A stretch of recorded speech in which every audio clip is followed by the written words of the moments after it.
KTN News, Nairobi. Tukisonga mbele mtazamaji, ni kwamba mashirika ya kibinafsi kushirikiana na serikali za kaunti imezindua hafla ya kuhakikisha kwamba maeneo kame nchini yanapata chakula na maji ya kutosha.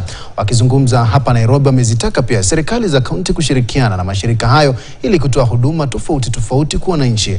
Aidha, viongozi wa serikali za kaunti wakiongozwa na mwenyekiti wa kamati ya kilimo katika kaunti hizo, Lina Makoha, anasema tayari kaunti 13 zimeshirikishwa katika hafla hiyo na kuhakikisha kwamba kuna chakula na maji ya kutosha kwa wananchi.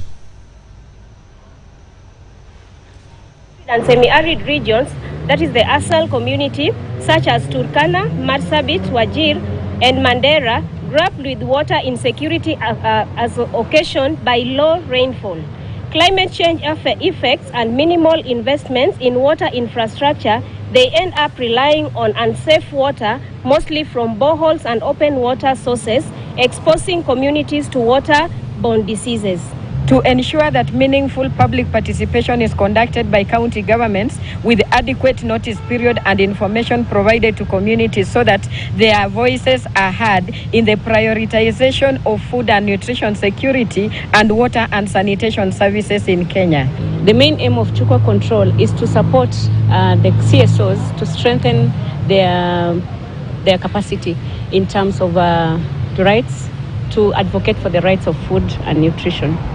PASIDA is based in Marsabit, but we work with the civil society within the 13 counties.